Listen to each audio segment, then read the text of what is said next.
Hi hello నమస్తే welcome back to ఐట్రిప్ media. ఈరోజు మనతో ఉన్నారు amphi certified mutual fund distributor అయిన బొనిగెల సలోమన్ గారు. సార్తో మాట్లాడతాం. నమస్కారం సార్. నమస్తే అండి విరాట్ గారు. సార్, ప్రీవియస్ ఎపిసోడ్స్లో మ్యూచువల్ ఫండ్స్ అనేది ముఖ్యంగా పేద అండ్ మధ్య తరగతి వాళ్ళ కోసం చెప్పడం జరిగింది. వాళ్ళకుండే కాన్సెప్ట్స్లో వాళ్ళకున్న ఫైనాన్షియల్ క్యాపబిలిటీ బట్టి ఏం చేయాలనేది.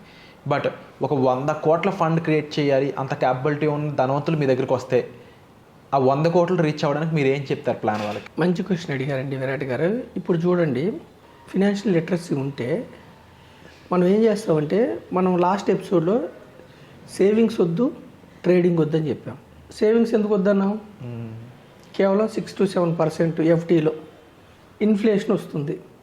సేవింగ్స్ ద్వారా ధనవంతులు కాలేరు, పేద మధ్యతరగతి వారు. ట్రేడింగ్ ఎందుకు వద్దన్నాము?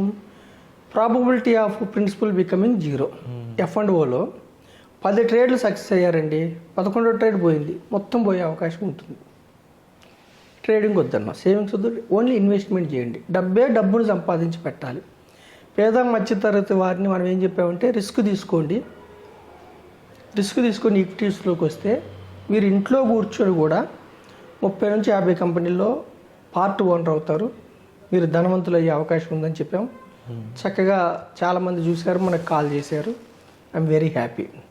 ఇప్పుడు మనం ఈ ఎపిసోడ్ ద్వారా ఏమిటంటే, విరాట్ గారు, పేద మధ్యతరగతి కాకుండా రిచ్ మ్యాన్ నెలకు ఒక 2 లక్షలు వస్తుంది. వాళ్ళు ఇప్పుడు డాక్టర్స్ ఉన్నారు, నెలకి 2 లక్షలు సంపాదించగలరు డాక్టర్స్. మంచి సాఫ్ట్వేర్ ఇంజనీర్స్ ఉన్నారు, మంత్లీ 2 lakhs తీసుకునేవాళ్ళు. వాళ్ళు ప్రొఫెషన్లో చాలా బిజీగా ఉంటారు. సో వాళ్ళు ఏం చేస్తారు, ఒకవేళ ఇగ్నోర్ చేస్తే, ఈక్విటీస్ని ఇగ్నోర్ చేస్తే, వాళ్ళకి నేను ఇచ్చే సలహా ఏమిటంటే, ఈక్విటీస్లోకి రండి. ఈక్విటీస్ అంటే కంపెనీలో ఓనర్షిప్, షేర్స్, స్టాక్స్.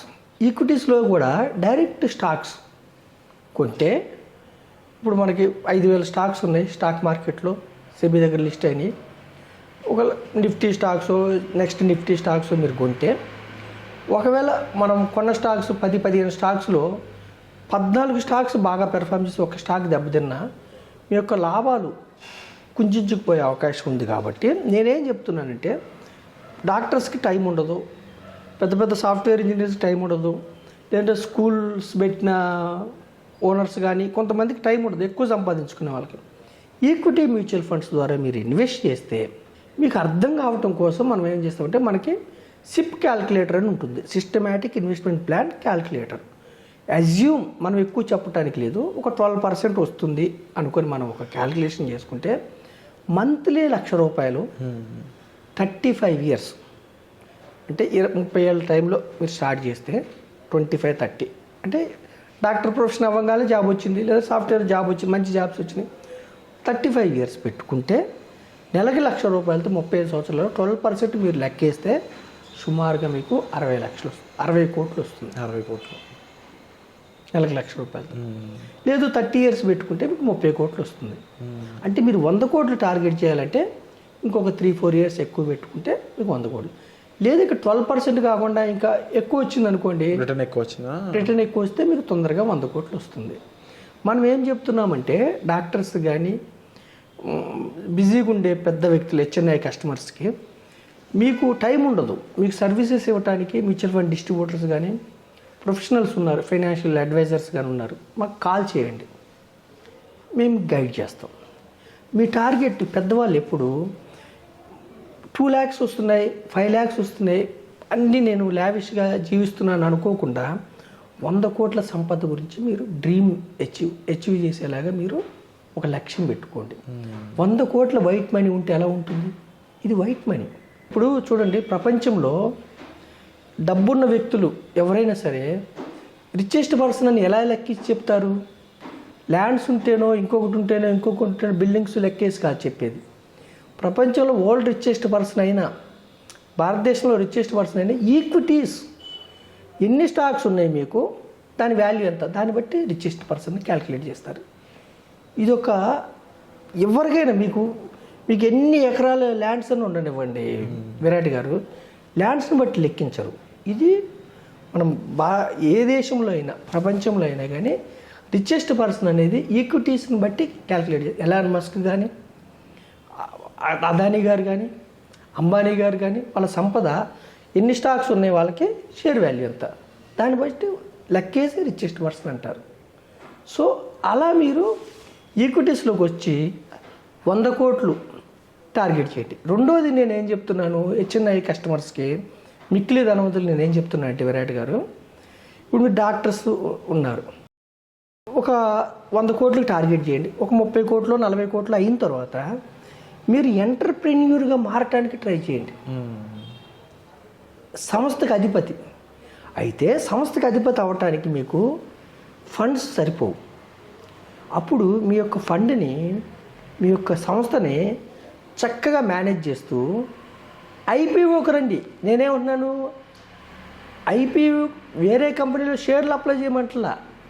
కొంతకాలం మీరు మ్యూచువల్ ఫండ్స్ ద్వారా డబ్బు సమకూర్చుకున్న తర్వాత ఈక్విటీ మ్యూచువల్ ఫండ్ ద్వారా మీరే మీ కంపెనీని సెబీ దగ్గర పర్మిషన్ తీసుకొని ఏ వ్యాపారం చేస్తున్నారు, హాస్పిటల్స్ అయితే హాస్పిటల్ సెబీ దగ్గర పర్మిషన్ తీసుకొని ఐపీఓకి రండి. ఒక సిఏ ద్వారా ఐపీఓకి రావాలంటే ఏమిటి, మీరు చేయవలసిన పని, మీరు ఏ కంపెనీ పెడుతున్నారు, దాన్ని ఎంత ఎక్స్పాండ్ చేసుకోదలుచుకున్నారు, ఎంత గ్రోత్ చేసుకోవాలి, ఎన్ని షేర్స్ మీరు ప్రజలకు ఇవ్వదలుచుకున్నారు, ఎంత వాల్యూ పెట్టదలుచుకున్నారు, ఒక హైర్ బ్యాంక్, ఒక బ్యాంక్ని సంప్రదించి మీరు తర్వాత ఒక సిఏ ద్వారా మీరే ఐపీఓకి వచ్చి, ఐపీఓకి వస్తే నిధులు కుమ్మరించడానికి మ్యూచువల్ ఫండ్ సంస్థలు ఉన్నాయి, డొమెస్టిక్ ఇన్వెస్టర్స్ ఉన్నాయి, ఇన్స్టిట్యూషనల్ ఇన్వెస్టర్స్ ఉన్నాయి. మీరు ఎంటర్ప్రెన్యూర్ అండి. హెచ్ఎన్ఐ కస్టమర్స్ మీరు వచ్చే 2 లక్షలు 5 లక్షలు 10 లక్షలతోనే మీరు ఆగకుండా కొంత డబ్బు సమకూర్చుకున్న తర్వాత మీరే మీ సంస్థను ఐపీఓ ద్వారా లిస్టింగ్ అండి.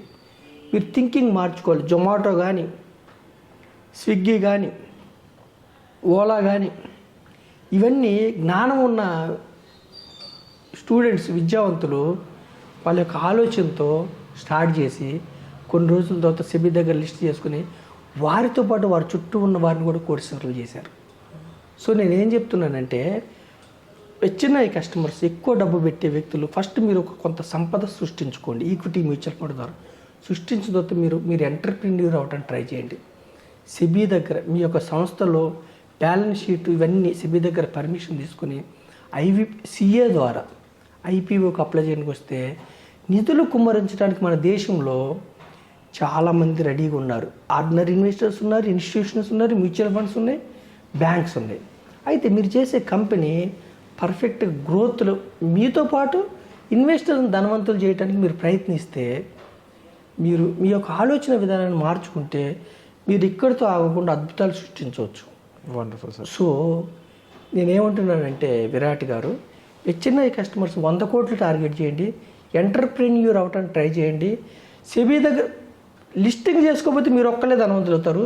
సెబీ దగ్గర లిస్టింగ్ చేసుకొని మీతో పాటు మీ యొక్క ప్రయాణంలో వేల మందిని, లక్ష మందిని, కోట్ల మందిని ధనవంతులు చేయడానికి చక్కగా ప్రయత్నం చేయమని నేను కోరుకుంటున్నాను. Wonderful information sir. And inspiring story అని కూడా చెప్పాలి. స్విగ్గీ, జొమాటో ఇలాంటి వాళ్ళందరూ కూడా ఇలా ఒక ఇండివిజువల్స్ ఉన్న వాళ్ళు ఒక కంపెనీ స్థాపించి ఆ కంపెనీని ఒక పబ్లిక్ చేసి ఇంతమందికి వాళ్ళ వాటాలో షేర్ ఇవ్వడం కానీ, అది కూడా ప్రాఫిటబుల్గా ఇచ్చిన జొమాటో లాంటి వాళ్ళకి నిజంగా అలాంటి ఎన్నో ఇన్స్పైరింగ్ స్టోరీస్ మీరు ఇప్పుడు చెప్పిన ఎపిసోడ్ ద్వారా పుట్టాలని మనస్ఫూర్తిగా భావిస్తున్నాం. Thank you so much. Thank you అండి విరాట్ గారు.